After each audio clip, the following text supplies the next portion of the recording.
Nielsen shorts. Wait, what? Nielsen shorts. Nielsen shots. Okay.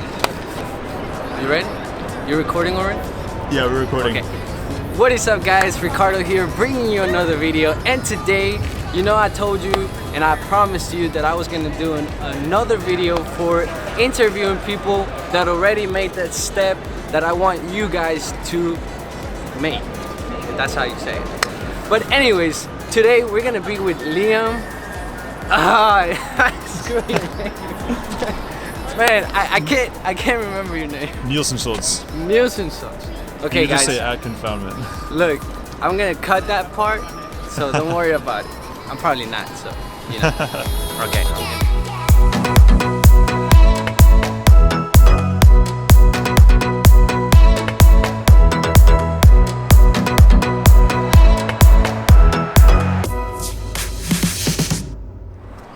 All right, Liam, just let me know and let my viewers know, who are you? So my name is Liam Nielsen Schultz. I've been doing photo and video for about 3 years now. I've been doing paid work for just under a year. But yeah, now I'm going to be dropping out at the end of the summer to do photo and video full time. And so I guess I'm ready for more questions from you.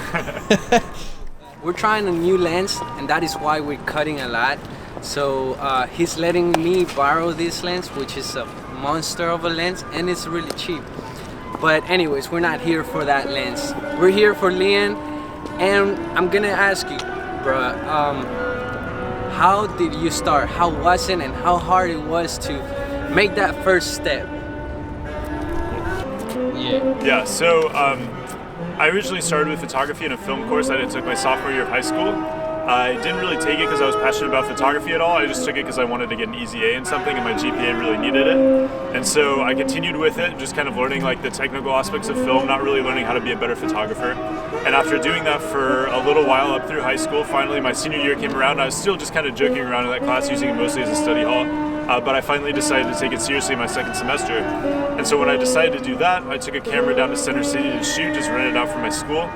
And then I fell in love with it, and then here we are now. So I started doing paid work for like family and friends here and there. I was just doing like free shoots, and then eventually they started tipping me for it. And then eventually in February, I found a client that DM'd me on Instagram wanting me to do some pictures and video projects for her. And so then that started working. And I had a pretty long partnership with her. I still do work with her to this day. But she was my first paying client, and that was just about a year ago now. And so now I'm doing a lot of weddings and a lot of premium and luxury work for my videography company. But it just started off with a lot of hard work and a lot of trying things out. And so I really had no idea what I wanted to do at first. I was just kind of trying everything and shooting everything that I could. And then I realized that I really wanted to kind of stick to that like luxury commercial market. And that's where I am now and where I make most of my money with photo and video. Okay, so you're telling me that you don't even have a year of getting paid, and you already have all this gear. He has like way more gear, guys. You have no freaking idea how many lenses this guy carries in his bag. And plus, he only puts a shirt. He doesn't care about his lenses. But my question to you now, or my next question is, you said that a friend of yours reached out and said that she wanted you to take some pictures, but how was that? How was like the first step, like your journey? I want you to describe that, because you were already in school, in college, and you said that you are thinking about dropping out. So, I mean, that's kind of a big decision, and why are you taking it? Because, you know, not a lot of people think that way. It has to be something that you're really interested in. So I want you to describe to my viewers that feeling and that passion that you're feeling for photography, like I do. And you know, that's how we met. So all right. Yeah, so this first client, I actually had no idea who she was. I was actually just like at a party on a Friday night. It was like 10:30 p.m. on a Friday. And then I got a DM on Instagram, which isn't super common because I wasn't super big at that point. And it said like, I'm looking for photographers that can help me like grow my client's brand, because she does freelance marketing. And so I was like, cool, like that sounds like a great opportunity. I'd love to work with you. And so we hopped on a phone call. We started talking about things, and I started off, I think my first paid job with her, it was $25 an hour. And so that's, for photo and video, that is nothing. And so that was my first shoot that I had done that wasn't a paid shoot, or that wasn't like a free shoot with just tips, because that's how I started off. And also that's how I recommend you guys start off. If you guys are just starting off and you think you want to start going professional with it, I recommend only doing paid or free shoots. If someone asks to pay you for it, that's okay. But I would say never start off charging, never start off asking for money. Always start off just doing free shoots until people start wanting to pay you. And you also have to be really, really honest with yourself, because if your work is terrible, no one's gonna want to pay you, and you're not gonna be able to charge for it, and you aren't gonna get clients that'll pay you for it. And so you want to do that free work to like kind of work up your skills and work up that portfolio and that body of work, so that way you can advertise it, and then you can start charging people afterwards. And so that's what I did with this client. Is I already had a body of work kind of built up by doing free work for family and friends, and then she came along, and then that was my first paying client. You obviously have to learn a lot, because you can't be bad at photo and video, do something like that, and you can't take an experience like that and you can't not learn from it. You're gonna always learn from something where you're doing something every single day for 8 hours a day. So after doing that, my photo and video skills picked up a lot. I had shot a couple weddings before the summer. And then at the end of the summer, I got a couple of paying clients for weddings as well as really big events. And then that's when I started taking a good hard look at, like, do I want to go back to school? Because these were projects that photo and video students would be doing straight out of grad school. And I was only a freshman in college, and I was doing these scale of projects with like this quality of work. And so I was thinking about doing a semester or a semester or two at a community college, so that way I could kind of knock out my gen eds while my mind was more focused on photo and video, and then I wouldn't have the liability of paying for all of that school. And so then after kind of figuring that out, I decided to take a leave of absence. I did pretty well at the end of the first semester, and then at the end of that, I realized that it was a good idea to take another leave of absence, and now I have enough projects booked that I'm going to be able to drop out of the summer at the end of this semester, and then I'll be able to move to Philadelphia, and I'll be able to start really living off of my passion. Listen to these words, passion. It's like a really powerful word. Like he was saying, because I'm listening, I'm like just a viewer like you are, and I'm already had like communication with him, but I'm learning as I go and meet up in new places. But he was saying that he was passionate about it, and that sometimes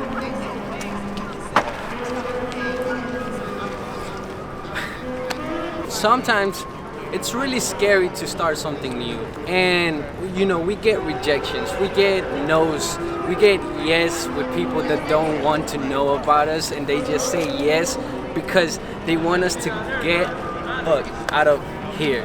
So Liam, what was the experience that you encountered with rejection? Like, how many times did you get that no? How many times did you get those doors closed and still felt like photography was your passion? What was it that made you say, okay, you tell me no, but I'm gonna keep going with my dream, and you're not gonna be able to enjoy it with me? So yeah, let us know how was it, like, that experience of getting rejected so many times, because I tell my viewers every time, people laugh at me every time they see me with a camera. People actually kick me out of Baton Rouge Mall saying that I wasn't allowed to record, and I'm like, dude, are you freaking kidding me? This is 2018, like, why am I not allowed? So, I want you to let us know how it feels, but yet you're still doing what you're doing, and you're almost quitting school just because of that. So, rejection can be really hard, especially when it comes to something like your passion. And I think the real trick for handling rejection is to just push through it, because not all clients are going to recognize your value, and not all clients are going to recognize the work that you produce. And so you have to understand that not everyone recognizes your value, but then at the same time, you also have, when you do get rejected, you have to take a good hard look at why. And you can learn a lot from the rejections and your failures, and you can learn a lot more from your failures than you can your successes. And so if you are in a situation where you get rejected, you want to look at, am I charging too much? Is my work not good enough? Did I have poor communication with the client? Did I get too angry at the client? Or something like that. And so you want to be able to identify what the problem was that got you rejected in the first place, and you want to figure out how you can solve that in the future.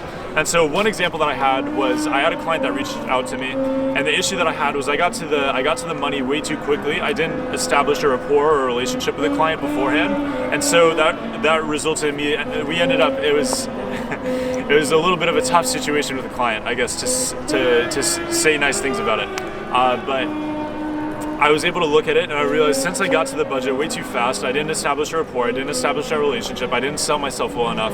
I was able to learn from that and apply it in the future. And so now one of the things that I really try to do, and this is also a really big key with photography and videography, is you want to focus on being a really good business person and being a really good salesperson. And so you want to be able to sell the client on your work and sell the client on you before they even see your actual work. You want to be able to hop on a phone call and convince the client that you're going to do a really, really good job at this project and that you're the absolute best person for this job, even if they haven't even seen your work yet. And so when they're already sold on the relationship with you, they're more than likely going to be sold on the work that you have. And so if your work can even back up what you say a little bit, then you're good to go. And so that's kind of what I really learned from that. But in terms of rejection, you really just got to learn from it and push through it, because it's going to happen and you're going to face it, and it's going to be really, really hard. But the thing is that you can always learn from rejection. That's my biggest piece of advice there, is just to learn from it. Alright guys, so last but not least, and this is the most important part, the part that everybody waits for, and like myself, I'm really proud of this part because I want you guys to move, to get up that couch, to get up of your bed and like just go do something that you really do enjoy. But Liam, I want you to tell my people something that inspires them, to make them move, to get up the couch, to get off that bed, to stop being lazy and just, you know, do something. Even if it's at 12 at night, think about those people who are about to go to sleep and they have something they love to do. I want you to be that guy that makes them wake up again and just go do it. All right, so the number one thing that I can say that I hope can inspire you is just to think about what everyone else is doing. So if you're lazy on your couch, you're just playing video games or something like that, think about all the other people that are trying to do what you want to do, that are also doing the same thing, and try to think about how you can put in that extra margin of work before they do. And so if everyone else is working a 9-to-5 job, instead of doing your work 9 to 5, do your work from 8 to 6 or something like that. Get in that extra work, get in those extra hours, and try to put in that extra effort, because if you want to go far in your life and you want to go far with your passion, you're never going to be able to do that if you're doing the exact same as everyone else. If you're matching what everyone else is doing, you're going to match their success level, and you want to go beyond that. You want to be able to elevate your passion. You want to be able to do something with photo and video. It's a hard thing to do because a lot of people want to be able to take pictures and make videos for their living. And so if you're putting in the average amount of work that everyone else is, you're never going to be able to achieve that. But if you put in that extra hour of work, you put in those extra hours, you wake up and you got to get those edits done, just crank out those edits and get them done, because the next guy probably isn't doing that. Just get off your couch and you just got to start. You just got to get going. Well, I feel like Gary Vee right now. That's what we're trying to do, but in our own way. Okay, so alright mi gente, this is it for this video, but I hope you guys learned so much from this guy. This guy is amazing. He has so much gear, you have no idea. So if you ever want to work with him and like reach out to him, I'm gonna leave the links on the description below, and I'm gonna make you guys just and be sure to go check him out. Guys, this is it for this video. I hope you guys had a wonderful time. Thank you for still being on the video, and I'll see you on the next one. Goodbye.